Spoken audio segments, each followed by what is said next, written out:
A vehicle pursuit in California was being broadcast live on TV when a passing car mowed down the suspect, giving news cameras no time to spare viewers from seeing the carnage as it unfolded. Officers chased the suspected car thief in a white van through LA's Chinatown neighborhood before following him onto a nearby freeway, where he brought the van to a near stop and exited through a window. He climbed over the median and nearly lost his footing. As he regained his balance, he was almost instantly run over by a passing motorist. He was then struck by a second car and died from his injuries. Traffic was closed in both directions for the next 4 to 6 hours, while police processed the scene and a dog was retrieved from the stolen van, although it's unclear whether the animal was hurt. Number 19. David Lee Strole. A Texas man who shot his neighbor earlier this month because he believed her horse was getting too fat has been charged with aggravated assault with a deadly weapon. The incident took place in rural Leggett, where responding officers found a female victim suffering from multiple gunshot wounds. The woman identified the shooter as 39-year-old Lee David Strole, explaining to police that the two had gotten into an argument over how she was feeding the horse while keeping the animal on Strolle's property with his permission. After finding evidence linking Strole to the shooting during a search of his home, police found him hiding out in the woods and took him into custody. He remains held without bond at the Polk County Jail, and the victim's current condition is unknown. Number 18. Kidane Haile.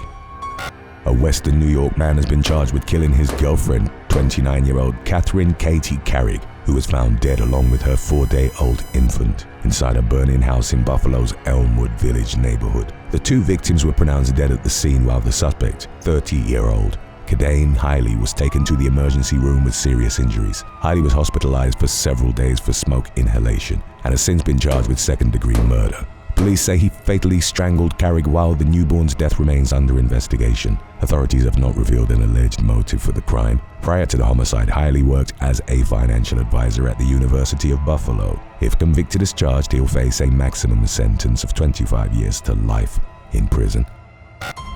Number 17. Tara Jackson and Cecil Ray Traylor.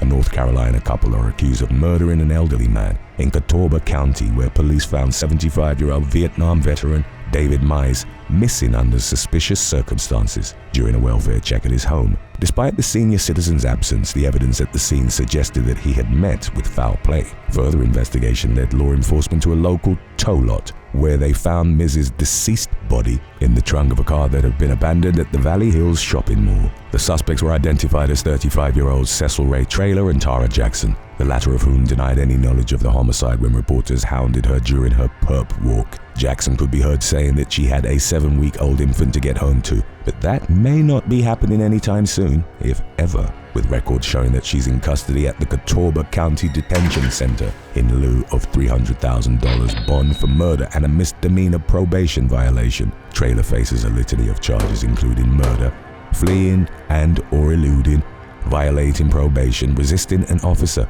driving while impaired, reckless driving, and more. Given the seriousness of his charges, his bond is significantly higher than his co-defendants at $500,000.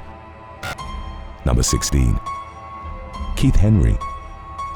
An upstate New York man has been charged with the murder of his wife, who was found dead in a wilderness after mysteriously disappearing last week. 25-year-old Chloe Henry had been last seen in Plattsburgh with her husband, 33-year-old Keith Henry, when she went radio silent. After not hearing from the young woman for 36 hours, her family reported her missing. 2 days later, her murdered remains were found along a roadside in the town of Chazy, near the Canadian border. Authorities are now saying that Keith shot Chloe in the head and back roughly 26 miles from where her body was discovered, although they did not disclose an alleged motive for the homicide. Keith was subsequently apprehended and remains in custody on suspicion of second-degree murder and 2 counts of endangering the welfare of a child.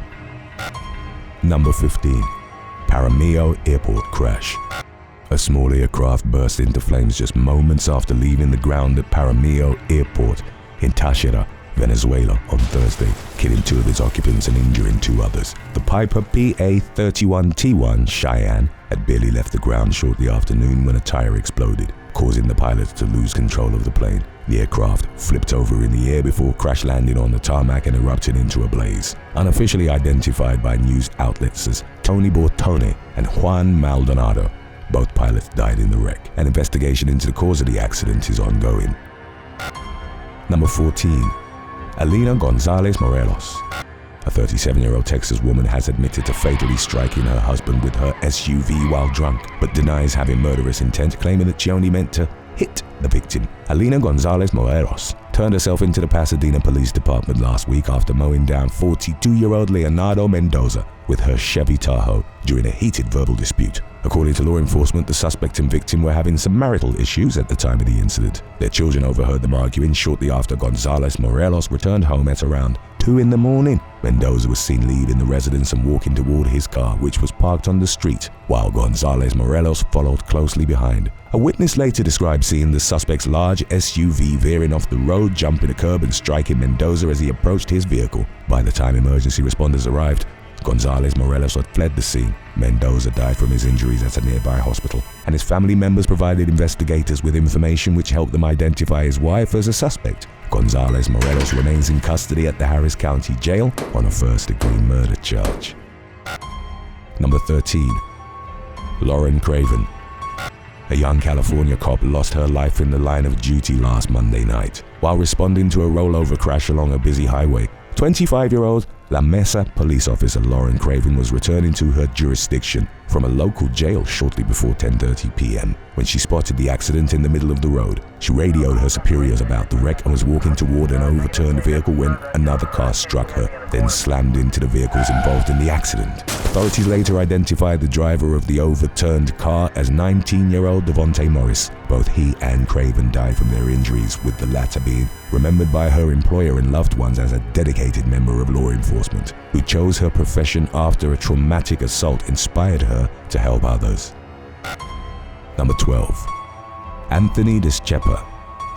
A Canadian mother of 4 was abducted and murdered by her obsessed ex-boyfriend, who also died after getting into a shootout with law enforcement. The incident unfolded last Tuesday afternoon after 29-year-old Savannah Kula and her infant daughter were kidnapped by the little girl's father, 39-year-old Anthony Deschepper. Police issued an Amber Alert after finding Kula shot to death in a shopping center parking lot in Brampton, Ontario. After finding the child safe with relatives, law enforcement shifted its focus toward finding Deschepper, who was tracked down at a Niagara Falls gas station at 2:30 in the morning. Deschepper was killed after his interaction with law enforcement went awry, and authorities have charged an unnamed female suspect in connection with the case. Kula's mother, Karen, told City News that Deschepper had gone crazy in recent weeks amid her daughter's attempts to end the relationship. The victim's 3 sons from a previous relationship are now with their father, while Kula and Deschepper's daughter is reportedly in the care of family members. Number 11. Camden Burton Nicholson.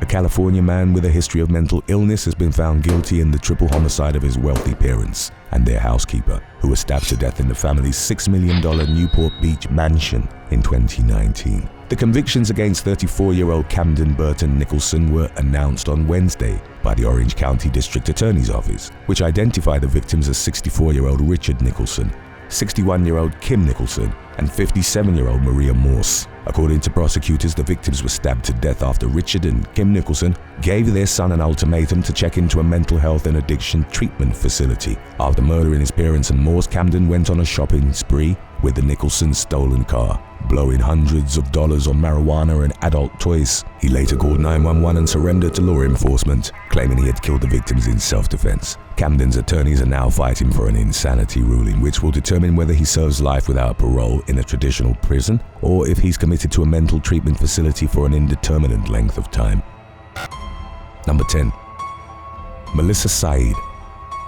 23-year-old Brazilian social media star Melissa Said is accused of acting as the kingpin of a major money laundering and drug running operation. The influencer, who boasts an Instagram following of more than 340,000, went on the run Wednesday after learning that the authorities had raided 5 of her properties in the country's northeastern region. According to law enforcement officials, Said facilitated and encouraged the smuggling of illicit substances in Bahia and Sao Paulo. She fell under investigation last year after being caught with drugs at an airport and was arrested on Thursday at the home of a friend following an intensive surveillance effort. 3 alleged accomplices were also taken into custody for their suspected roles in the scheme. Said is well known among her followers as an advocate for the legalization of marijuana in Brazil, while the authorities have described her as a digital influencer who promotes crime. She'll face a prison sentence of up to 25 years if convicted as charged, and the investigation is ongoing.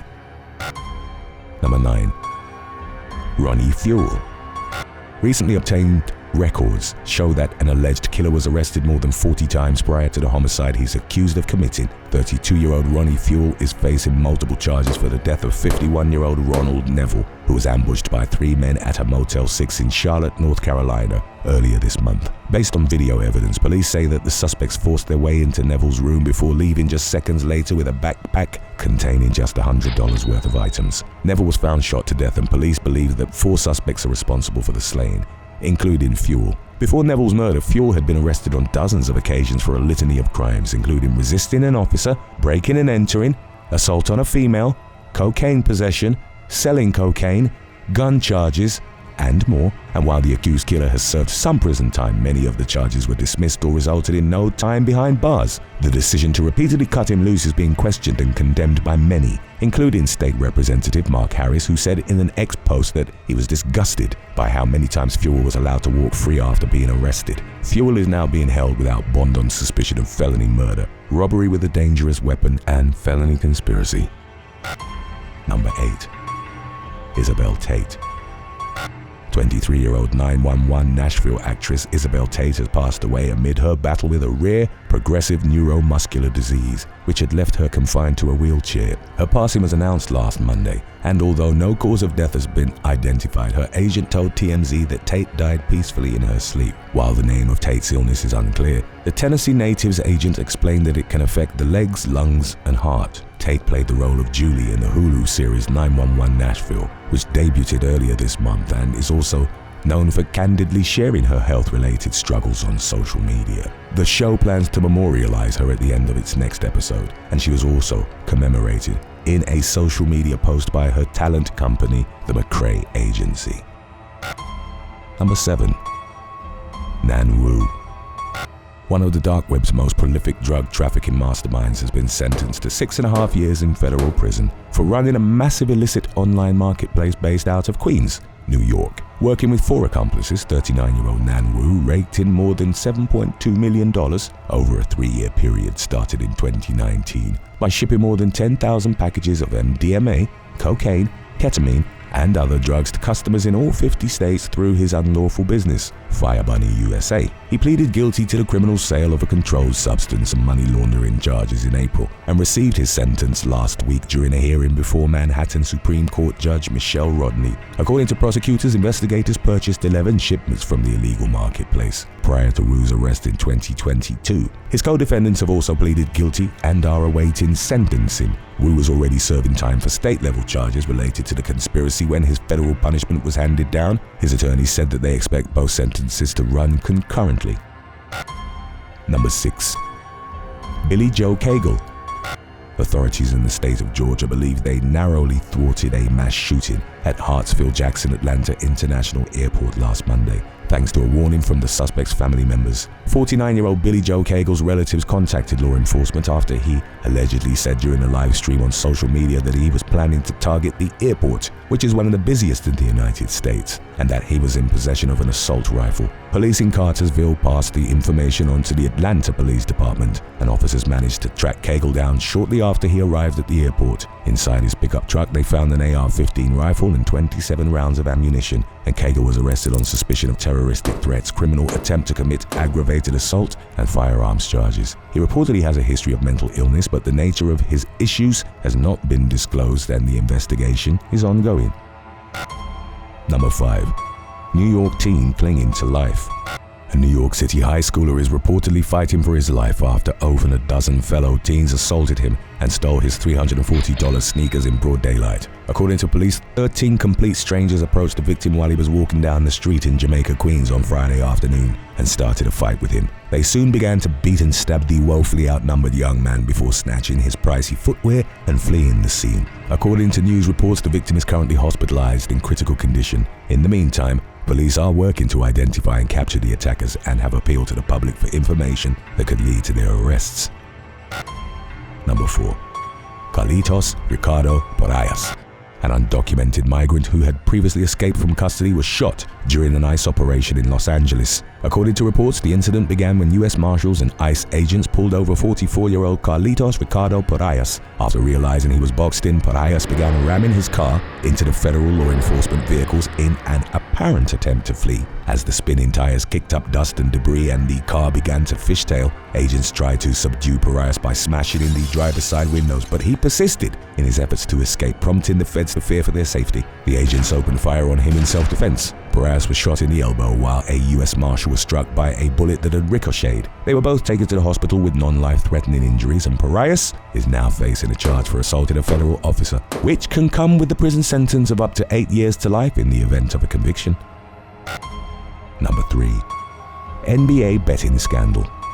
On Thursday, federal authorities announced the arrests of multiple suspects with ties to the NBA and the Italian mafia, who are accused of participating in an illegal betting scam. At least 30 defendants have been indicted on charges related to the operation, including 49-year-old Portland Trail Blazers coach Chauncey Billups, Miami Heat guard Terry Rozier, and former NBA player Damon Jones. Billups allegedly defrauded victims out of an untold amount of money via rigged poker games, while a separate investigation found evidence that Rozier manipulated his performance during games to benefit unlawful gambling. Both men have been placed on leave from their teams as their cases start to unfold. Billups maintained his innocence through his attorney, Chris Haywood, who denied the allegations and described his client as a man of integrity who would never jeopardize his career for a card game. Rozier had previously been cleared of any wrongdoing after falling under investigation for suspected gambling-related activities last year. Authorities have yet to announce the specific charges against the defendants, which also includes members from 4 of the notorious La Cosa Nostra crime organization's families. Number 2. Sofia Todorov. A Florida woman who's accused of killing someone in a car accident has turned herself into law enforcement last Tuesday, more than a year after the deadly wreck took place. 20-year-old Sofia Todorov, who was 19 at the time of the accident, is accused of reaching speeds of up to 124 miles per hour in her mother's Lexus before she rammed into a minivan in Broward County, killing 65-year-old Lorene Sealer Young and injuring Young's mother, 84-year-old Virginia Baker. Following Todorov's arrest last week, her attorney denied allegations that she was under the influence when the crash took place, while describing the wreck as an accident. The judge set bond at $65,000 and warned Todorov not to drive any motor vehicles if she manages to secure her release from pre-trial detention. She'll also be required to surrender her passport and wear an ankle monitor in the event that she posts bond. In addition to the criminal case, both Todorov and her mother are being sued by the victim's family, who are accusing Todorov's mother of being viciously liable for allowing her daughter to drive her car. Number 1. Dustin Cannon. An Arkansas school teacher is facing a first-degree murder charge for killing his brother, who was found dead at a Cleburne County home last Monday evening. Responding deputies discovered the lifeless body of Austin Cannon outside the residence, as they were met by the suspect, 42-year-old Dustin Cannon. Dustin reportedly admitted to shooting Austin, who he claimed had threatened his wife and daughter's lives. He told investigators that he emptied a 21-round clip into Austin after the victim charged at him with his fist raised. A witness told police that Dustin was angry at Austin for leaving his family and refusing to work, which was reflected in a series of text messages the brothers had exchanged just minutes before the fatal confrontation. Based on their findings, authorities believe that Austin was shot while standing on the porch and that Dustin fired several more rounds after the victim was on the ground. The accused killer, who had been working as a science and biology teacher prior to the incident, is being held at the Cleburne County Detention Center with bond set at $1 million.